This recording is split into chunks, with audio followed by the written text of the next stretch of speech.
খাবার শুট করলো না বলে এড়িয়ে যাবেন না। ফুড অ্যালার্জি না ইনটলারেন্স বুঝবেন কিভাবে? আসুন জেনে নি। দুধ খাওয়ার পর পেট ব্যথা, পাউরুটি খেলে পেট ফেপে যাওয়া কিংবা চিংড়ি বা ডিম খাওয়ার পর শরীরে চুলকানি এবং লালচে দাগ, এই ধরনের সমস্যা অনেকেই সাধারণভাবে মনে করে থাকেন যে খাবার শুট না করা, এবং এটা বলেই কিন্তু রীতিমতো অনেকেই যে খাবারটা শুট করলো না এইভাবে এড়িয়ে যান। তবে চিকিৎসকদের মতে এই ধারণা অনেক সময় বিপজ্জনক হয়ে যেতে পারে, কারণ খাবার জনিত সমস্যার পেছনে ফুড অ্যালার্জি বা ফুড ইনটলারেন্স দুটির মধ্যে যে কোনো একটি কারণ থাকতে পারে, আর দুটির প্রভাব একেবারেই আলাদা।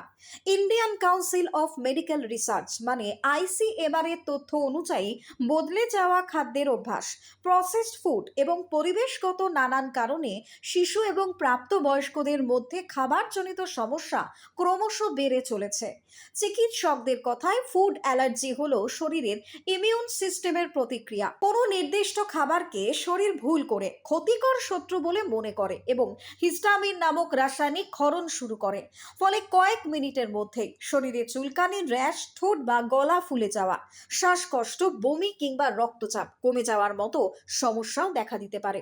গুরুতর ক্ষেত্রে অ্যানাফিলিক্স বা রোগীর প্রাণ সংশয় কিন্তু হতে পারে। অন্যদিকে ফুড ইনটলারেন্সের সঙ্গে ইমিউন সিস্টেমের কোনো সম্পর্ক নেই। এটি মূলত হজমজনিত সমস্যা। শরীর কোনো নির্দিষ্ট খাবার সঠিকভাবে হজম করতে না পারলেই এই সমস্যা দেখা দেয়। এর সবথেকে পরিচিত উদাহরণ lactose intolerance.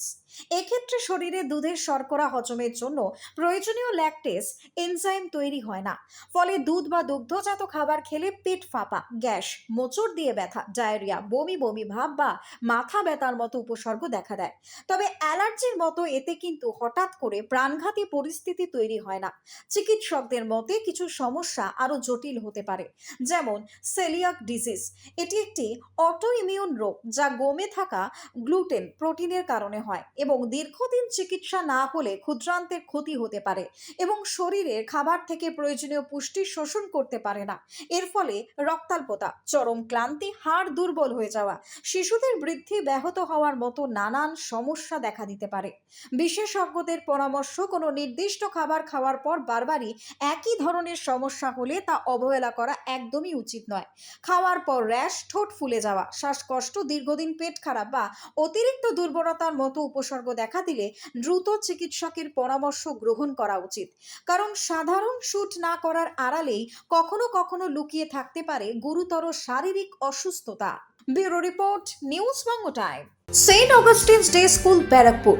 Success for every child. Admission open session 2026 to 2027. Contact number 9007934555. AM Jewelers Ichapur, Anandamath. আমাদের মেকিং চার্জ 3%। আমাদের লাইভ দেখুন JM Jewelers ফেসবুক পেজে প্রতিদিন রাত 7:35 আমাদের ভিডিও শেয়ার করলে পেয়ে যাবেন সোনার নাকছাবি একদম ফ্রিতে। ঠিকানা ইছাপুর, আনন্দমঠ, উত্তর 24 পরগনা। যোগাযোগ 7439131404। আমাদের অনলাইন ডেলিভারির ব্যবস্থা আছে।